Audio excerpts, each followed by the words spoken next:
ISKCON में starting में आए थे तो मंगल आरती में उठना बहुत डिफिकल्ट होता था। फिर क्या करते थे, टाइम में सो जाते थे। पहले क्या करते थे, 11 बजे सोते, 12 बजे सोते। टाइम में सो जाओ तो मंगल आरती में उठ सकते हो और पूरा दिन आप आनंद में रहोगे। तो फिर इस तरह आदत पड़ जाती है। और फर्स्ट टाइम बोला अभी ये चाय नहीं मिलेगा, अभी ये नहीं मिलेगा, वो नहीं मिलेगा, ऐसा लगता है यूजलेस जीवन। क्योंकि पहले आदत थी कि टाउन में जाओ, कॉफी शॉप में जाके कॉफी पियो, एक केक खाओ और एक सिगरेट पियो, ऐसी सब हैबिट्स थी। ये सब चली गई।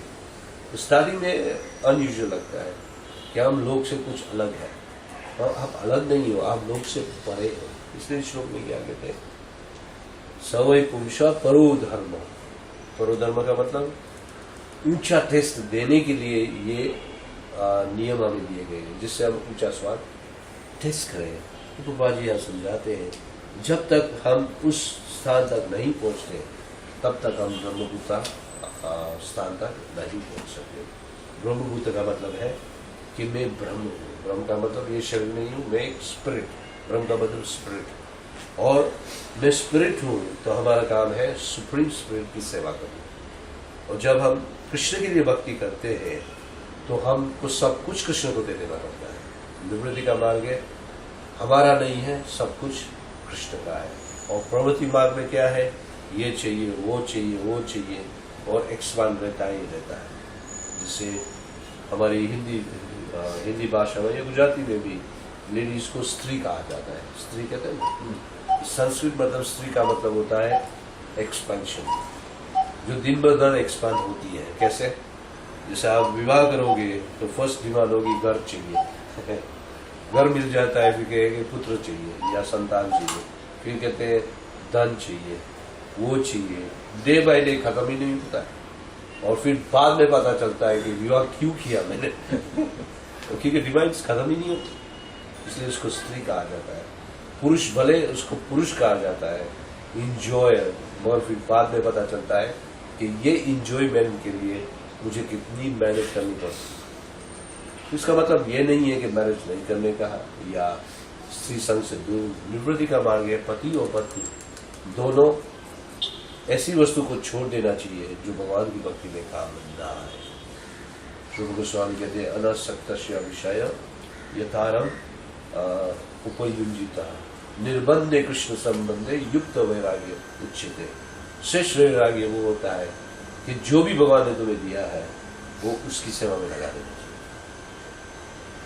तो इसको असली वैराग्य कहा जाता है। वैराग्य का मतलब जो भी भगवान ने दिया है उसकी सेवा में लग रहा है। तुम्हारे पास धन हो या फेम हो या कोई कला हो, कुछ भी हो, कृष्ण सेवा में लग सकती है।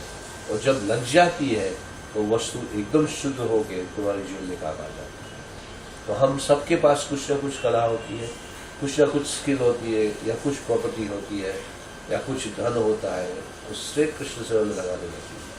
जब लग जाता है तो उसका रंग बदल जाता है, वो भक्ति बन जाती है। तो निवृत्ति मार्ग स्टार्टिंग में डिफिकल्ट होता है, मगर फिर बाद में इतना अमृत मिलता है कि इसके बिना आप रह नहीं सकते। नहीं तो आज इस्कॉन में रहेगा कौन? इजी लाइफ नहीं। एग्जाम्पल, आप इस्कॉन फुल टाइम ज्वाइन करो तो मंदिर तो आपको कुछ नहीं देगा। अगर कुछ चाहिए तो सेवा करनी पड़ेगी, प्रचार करना पड़ेगा, और आप देखना कि भगवान ही तुम्हारा सब कुछ पूरा कर देगा, कंप्लीट कर देगा। जो भी तुम्हारी डिमांड्स है भगवान कंप्लीट करेगा। जैसे गीता में 9वें अध्याय में 24वां या 25वां श्लोक है, अनन्य चिंतयन्तमा ये जना परिभाषिते तेसम नित्य अभियुक्तानम योगक्षेम वहाम्य। इसका मतलब ये होता है कि जो मेरी अनन्य भक्ति करता है, अनन्य का मतलब प्योर भक्ति, जिसमें कोई मिलावट ना हो, मिक्स ना हो, ऐसा भक्त के लिए जो भी उसकी आवश्यकता है मैं पूरी करूंगा। उसमें जो कमी है, उसकी जो कमी है वो मैं पूरी कर दूंगा। या आवश्यकता है उसकी पूरी करूंगा, और उसके पास जो है उसकी मैं पूरी रक्षा करूंगा। तो हमारे पास है क्या? नरद मुनि कहते हैं कि बहुत लोगों के पास कुछ ना कुछ होता है, हमारे पास तो तुम्हारे नाम के सिवाय है क्या?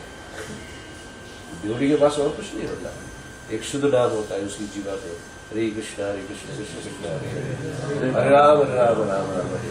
तो जो बुद्धिमान डिवोटी होता है वो भगवान को क्या कहेगा कि हमेशा ये तेरा नाम हमारी जीवा पे रहे। ये सबसे श्रेष्ठ इसको कहा जाता है अनमोटिवेटेड। मोटिव है मगर कृष्ण के साथ जुड़ा हुआ मोटिव है, जिसमें भगवान को कहते हैं हमेशा जीव पे तुम्हारा नाम रहे। और अगर ऐसा हम कहते हैं तो जो भी हमारी लाइफ में है, जो भी बाकी रहा वो भगवान पूरा कर देंगे। और बहुत ऐसा एग्जाम्पल है, गोपा जी एक बंगाल की कथा कहते हैं और हमारे गुजरात में भी बहुत सिमिलर है कि जिसमें एक पति पत्नी थी, उसकी एक ही बेटी थी और बेटी जब 16 साल की हो जाती है, उस जमाने में ये कुछ 200 साल पहले की बात है, सत्य घटना है, तो विवाह उसका तय किया जाता है। तो पति पत्नी, ये पति क्या था, प्रॉपर डिवोटी का मतलब वैष्णव। वो सुबह से निकल जाता है, पूरा दिन कीर्तन करेगा, लंच टाइम आएगा थोड़ा खा के थोड़ा आराम करेगा, वापस जाएगा कीर्तन करेगा और जो भी उसको चाहिए गांव वाले उसको देते थे, क्योंकि उसको पता है ये ब्राह्मण से भी श्रेष्ठ है, कोई भी उसको ना नहीं बोलता था। और एक बार हमारे इंडियन कल्चर क्या है कि जब पति खाने बैठता है तो पत्नी गरम गरम रोटी उसे खिलाती है। ये हमारा सुख है जो दूसरे कल्चर में नहीं मिलेगा, सिर्फ इंडियन कल्चर में मिलेगा। तो रोटी बनाती है, उसको खिलाती है और उसको जब भी कुछ बोले तो जवाब हमेशा यही देता था, हरी हरी, ज्यादा नहीं बोलता था, उसकी जुबान ज्यादा नहीं चलती। तो पत्नी ने एक बार क्या कहा कि प्रभु एक बात ही कहनी है, तो क्या कहा, हरी हरी। तो ये टाइम हरी हरी नहीं चलेगा ये बात थोड़ी अच्छी तरह सुनो। तो बात क्या है, बोलते थे तुम्हारी ये बेटी बड़ी हो गई है अभी, उसका विवाह कराना है। तो उसने वापस जवाब दिया हरी हरी। बताइए तुम अच्छी तरह सुनो, पहले विवाह ऐसे थोड़ी होता है, तुमने कह दिया हरी हरी तो विवाह हो जाएगा। तो पति बोलता तो मेरे को क्या कर रहे, तो बोलते थोड़ा धन चाहिए। और तो बोलते धन बिना विवाह नहीं होता है क्या। तो पत्नी कहती है किसने किया है धन बिना विवाह, जब विवाह होता है तो सबको खाना प्रसाद देना पड़ता है, विवाह पति को कुछ देना पड़ता है, तो घर क्या बोलते हैं ऑपोजिट साइड को कुछ लेना देना पड़ता है। और विवाह ये तो जगत की क्या बोलते हैं रीति है। तो पत्नी बोलती है मेरे पास उपाय है, मैंने जब विवाह किया था तुमसे तो मुझे गोल्ड मिला था, क्या बोलते हैं आभूषण मिला था, वो मैंने एक बाजू रखा है। हमेशा इंडियन लेडीज बहुत बुद्धिमान होती है, अपना गहना एक बाजू रख देती है। तो बोलते इस गहने को जाके बेच दो, जो धन मिले वो लेके आओ, क्योंकि कल नहीं परसों एक फैमिली आने वाली है, गांव में आएगी और मैं 100% श्योर हूँ कि हमारी बेटी उसको पसंद आएगी। भले इस गांव में बहुत लड़कियां हैं मगर हमारी लड़की उसको बहुत पसंद आएगी और वो ले जाएगा उसको क्या बोलते हैं एक्सेप्ट करके वो तो शादी हो जाएगी। तो पति बोलता ठीक है अभी आप कहो मैं करूँ। तो पहली बार हरी हरी नहीं कहता है, क्या कहता है लाओ क्या कर देता है, वो उसको एक कपड़े में जो ज्वेलरी बांध के दे देते हैं और जेब में डाल देता है, जा मगर इस गांव में मत भेजना, नहीं तो प्राइस कम मिलेगा, जाके एक सिटी में बेचो, सिटी मीन्स बाजू में एक बड़ा शहर था, उधर जाके बेचना। और जब आप वो धन मिले तो आप जल्दी लौट जाना, आज जाओ और कल जाओ और परसों पहले आप लेकर के आ जाना, ये धन हमारे विवाह में काम आएगा। बोला ठीक है। तो नेक्स्ट डे सुबह जो है अपना धन लेके वो सिटी चला जाता है और सिटी में जब प्रवेश करता है, मीन्स सिटी मीन्स ये बहुत बड़ी सिटी नहीं थी, मीन्स मीडियम सिटी। तो जैसे प्रवेश करता था तो उधर एक लिखा हुआ था आज कृष्ण कथा होगा 7 दिन तक, महाराज आए हैं फलाने पर महाराज, तो जिसको कृष्ण कथा सुननी है वो आके सुने। तो उसकी मति तो कृष्ण में पहुंच गया, उस स्थान पे जहाँ कृष्ण कथा चालू है वो कृष्ण कथा सुनने लगा। सुबह से शाम तक कृष्ण कथा चलती है। उस जमाने में भागवतम भी पढ़ते थे लोग, 2 घंटे के लिए नहीं पढ़ते थे, कंप्लीट भागवतम पढ़ते थे। It means full Bhagavatam. जैसे ये भागवतम का एक भाग है, अभी ऐसी 12 बुक कलेक्ट करो तो पूरी भागवतम होती है। अभी सोचो एक पेज बाय पेज पढ़ो तो कितना टाइम लगता है। आजकल तो ये लोग बिजनेस करते हैं, ये 70 वाले कि 1-1 घंटा सुनाते या 1.5 घंटा या 2 घंटा और पैसा कमा के चले जाते। ओरिजिनल ब्राह्मण पढ़ते थे तो पूरा भागवतम पढ़ते थे। तो भागवतम पढ़ रहा है, वो सुन रहा है। इस तरह 7 दिन चले गए।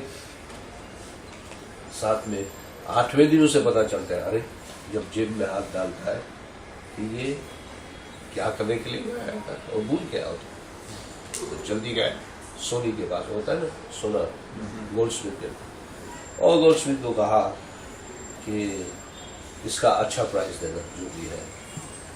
तो कुछ भी हो, भगवान का भक्त हमेशा कीर्तिय होता है, फेमस होता है, हर कोई जानता है कि भगवान का भक्त है। उसने उसका नाम पूछा, तुम्हारा नाम क्या है? दिया, मेरा नाम ये है। बोलता है कि तुम्हें पैसे की क्या जरूरत है? बोलता है बेटी की शादी करनी है, वैसे भी लेट हो गया है 3 दिन पहले करने का था। तो बोलते हैं कि तेरी बेटी की तो शादी हो चुकी। बोलते कौन बोल? बोलते हैं मैं खुद गया था तेरी बेटी की, क्या बोलते हैं, मैरिज में। तो इस गहने को वापस ले, क्योंकि अभी तेरे को धन की जरूरत नहीं पड़ेगी। तो वापस लेके घर पहुंचा तो उसकी पत्नी तो अच्छे कपड़े पहने हैं और लोग बहुत खुशी से उसे वेलकम कर रहे हैं। और पत्नी को पूछा क्या हो रहा है, तो पत्नी उसको बोलती है कि तुम्हारे कितना अच्छा काम किया तुमने, ये इतना सारा धन लेके आए ना, इतना अच्छा कन्यादान दिया, और लोग तुम्हारे यश बोल रहे हैं। तो भगवान का भक्त सोचने लगा कि दिया था किसने दिया? बोलते तुमने दिया। तो फिर उसको पता चला कि जब मैं कृष्ण कथा सुन रहा हूँ उस समय भगवान खुद आके सब काम कर दिया था। तो प्रभुपाद जी ये कथा इसलिए कहते हैं कि जब हम भगवान की अनन्य भक्ति करते हैं, अनन्य का मतलब 100% भक्ति करते हैं, जिसमें कोई भी मिलावट ना हो, तो भगवान हमारी पूरी ध्यान रखते हैं, पूरा प्रोटेक्शन देते हैं। इसलिए निवृत्ति मार्ग बहुत श्रेष्ठ होता है। और प्रवृत्ति मार्ग जो है इसमें गारंटी नहीं है, या एक दूसरा ऑप्शन भगवान देते हैं, जैसे ये मकान है, ऊंचा मकान है, तो इस मकान में अगर इस फ्लोर में आना है तो दो तरीके से आ सकते हो, या सीढ़ी से आ सकते हो या लिफ्ट से आ सकते हो। तो 2 में से सरल कौन सा है? लिफ्ट सरल है। तो प्रवृत्ति मार्ग लिफ्ट जैसा है कि लिफ्ट जाओ और बटन दबा दो तो स्ट्रेट आप जिस मंजिल पे पहुंचना है उधर आप स्ट्रेट पहुंच जाओगे। जैसे उसमें सीढ़ी ऊपर तक आप पहुंचोगे कि नहीं, कोई गारंटी नहीं है, क्योंकि थक जाओगे या कुछ और अट्रैक्शन मिल जाएगा तो आप उसमें चले जाओगे। उसमें 2 में से सेफ मार्ग है प्रवृत्ति मार्ग। कभी कभी हिंदू समाज बोलते ये इस्कॉन कौन सा मार्ग है तो इस्कॉन है प्रवृत्ति मार्ग, और जनरल जो हिंदू लोग लेते हैं वो है प्रवृत्ति मार्ग। गलत नहीं है, वो स्टेप बाय स्टेप जाते हैं, हम लोग लिफ्ट में बैठ जाते हैं। कि कृष्ण भक्ति जैसे आप लिफ्ट में बैठो तो स्ट्रेट गारंटी है कि आप ऊपर पहुंचोगे, उसमें कोई संशय नहीं। भक्ति आप शुरू कर दे, प्रभुपाद जी बोलते हैं भक्ति का पहले दिन ही आप पहली सेवा करोगे, वो सेवा तुम्हें भगवान के साथ जोड़ देगी। एग्जाम्पल देते हैं कि जैसे कोई व्यक्ति मंदिर में पहली बार आया, फर्स्ट टाइम आया, और जैसे मंदिर में प्रवेश किया और ठाकुर जी को देखा और बैठ के शायद उसने एक माला की, एक या शायद एक मंत्र ही बोला, हरे कृष्ण कृष्ण कृष्ण हरे राम राम, ऑलरेडी लिफ्ट में बैठ गया है, उसको पता नहीं है कि वो ऑलरेडी सेफ है। मगर जो प्रवृत्ति मार्ग लेता है वो सेफ नहीं है, क्योंकि वो गिर सकता है और लोग गिरते हैं। आप देखना भले भले लोग, क्या बोलते हैं, अच्छे अच्छे लोग जो प्रवृत्ति मार्ग लेने के बाद गिरते हैं, और जो निवृत्ति मार्ग लेते हैं वो गिरेंगे, वो वापस खड़े हो जाएंगे। भक्ति का मार्ग सरल नहीं है, क्योंकि थोड़ी देर आप चाहोगे गिर भी सकते हो, और तुम्हारे को इतना अच्छा स्वाद मिल चुका है, इसलिए आप क्या करोगे, संभाल के खड़े हो जाओगे, वापस आगे मिलेंगे। हमारे एक इस्कॉन के एक गुरु है, हिज हॉलीनेस राधा गोविंद महाराज, जो भागवत कथा भी करते हैं, वो एक बार हमारे मंदिर में कहा था कि अगर रास्ते में चलते चलते आपका ध्यान ना हो और आप एक खड्डे में गिर जाओगे तो आपको क्या करना चाहिए? क्या करना चाहिए? खड्डे में गिर जाओगे, निकलने का उपाय ढूंढना चाहिए, मगर उधर खड्डे में रहना नहीं चाहिए। और मोस्ट लोग क्या करते हैं, अभी हम गिर गए, अभी हम होपलेस हैं, अभी कुछ नहीं होगा। एक दूसरी भी स्टोरी है, बहुत सिंपल स्टोरी है कि एक गधा था, गधा होता है, बूढ़ा हो चुका था, वो मालिक ने सोचा ये अच्छा चला जाएगा तो एक बार कुएं में गिर गया, वो खाली कुआं होता है ना, उसमें गिर गया। तो गधा जोर जोर से चिल्लाने लगा, बचाओ वे। तो कोई बचाने नहीं आया। तो मालिक ने देखा ये गिरा है, बेस्ट इसको इसमें ही गाड़ दो, क्या बोलते हैं, जिंदा ही उसको मार दो। तो क्या किया, मिट्टी लेके उसमें मिट्टी डालने लगा। और गद्दा बुद्धिमान था, जब मिट्टी फेंकता था ऐसे करके मिट्टी को नीचे लगा, तो मिट्टी की हाइट ऊंचे चलने लगी। तो गद्दा आस्ते आस्ते ऊपर था, तो फिर ऑलमोस्ट ऊपर पहुंच गया, तो जंप करके वो बाहर निकल भाग गया। इसको कहा बुद्धिमान कहते हैं। भगवान का भक्त पे दुख आता है तो दुख को इधर उधर फेंक देता है, वो भक्ति में आगे निकल जाता है। तो हम गधे जैसे ही है, एक्चुअली हमारे बुद्धि नहीं होती है। बुद्धि कब मिलती है, जब हम साधु संग करते हैं, भागवतम सुनते हैं, एक ध्यान से हम हरिनाम जपते हैं, तो हमारी मति ठीक रहती है। इसलिए इस श्लोक में अगर देखो तो भगवान का नाम लिखा है, सवै पंशम पूर्व धर्म यथो भक्ति अधोक्ष। अधोक का मतलब जो जिसको हम इंद्रियों से नहीं जान सकते, इंद्रियों से परे है। इसलिए इस इंद्रिय से परे भगवान को अगर हम उसकी क्या बोलते हैं, उसके करीब जाना चाहते हैं, तो फिर हमारे इंद्रिय शुद्ध करनी पड़ती। और इंद्रिय शुद्ध होती है हरिनाम से और श्रवण से। जब सुनते हैं एक ही वस्तु बार बार सुनने से फिर माइंड में फिट हो जाती है। 7वें अध्याय में भी प्रथम श्लोक में भगवान कहते हैं कि अगर मुझे जानना है तो मेरे साथ योग में आसक्त बनना पड़ेगा, और आसक्त बनने के लिए मेरे पास सुनना पड़ेगा। और सुनना एक बहुत बड़ी वस्तु होती है। शुक्रपाल जी एग्जाम्पल देते हैं, कम्युनिज्म जानते हो ना, ये क्या बोलते हैं, ये दो तरह के गवर्नमेंट होते हैं, कम्युनिस्ट और कैपिटलिस्ट। तो कम्युनिज्म शुरू कैसे हुआ? रशिया का एग्जाम्पल देते हैं कि रशिया में लोग चर्च में जाते थे और क्रिश्चियन लोग हमेशा कहते हैं, God give us our bread, कहते हैं give us our daily bread. ये लोग प्रार्थना में बोलते हैं ऐसे। तो ये कम्युनिस्ट लोग चर्च के बाहर खड़े रहते थे, और जो चर्च से निकलते थे लोग बोलते, तुम्हारे को ब्रेड मिला? तो ऑफ कोर्स चर्च में थोड़ी ब्रेड मिलता है। बोलते हमारे पास ब्रेड है, हमसे पूछो, हम आपको ब्रेड देंगे। और पूरे ट्रक के ट्रक ब्रेड लेके वो लोग आते थे। इस तरह कम्युनिज्म शुरू हुआ, फ्री ब्रेड देते थे और बुक्स देते थे कम्युनिज्म की, जो इतनी अच्छी ये बाइंडिंग करते थे। बाइंडिंग मीन्स बुक देख के आप आकर्षित हो जाओ। इस तरह कम्युनिज्म स्प्रेड हुआ। आहिस्ते आहिस्ते वो लोग भगवान को भूल चुके कि भगवान महान नहीं है, स्टेट महान है। इसको कम्युनिज्म कहा जाता है। जैसे चाइना, सेम प्रिंसिपल। और कैपिटलिस्ट गवर्नमेंट क्या कहती है, हमारे को धन दो और आप प्रोग्रेस करो। प्रगति का मार्ग मीन्स कैपिटलिज्म। और कृष्ण भक्ति है, ना तो कम्युनिस्ट है ना तो कैपिटलिस्ट है, वो है self centred society, self dependent, self efficient. हमारी कम्युनिटी जैसे आगे बढ़ेगा समय, हम फुली डिपेंडेंट हो जाएंगे और हम खुद ही अपना सब कुछ कर लेंगे। धन भी हम खुद कमाएंगे, खेतीबाड़ी भी हम करेंगे, हमारा अनाज हम भी पकाएंगे, और बीच में किसको रखेंगे? कृष्ण। इसको कहा जाता है कृष्ण कॉन्शियसनेस।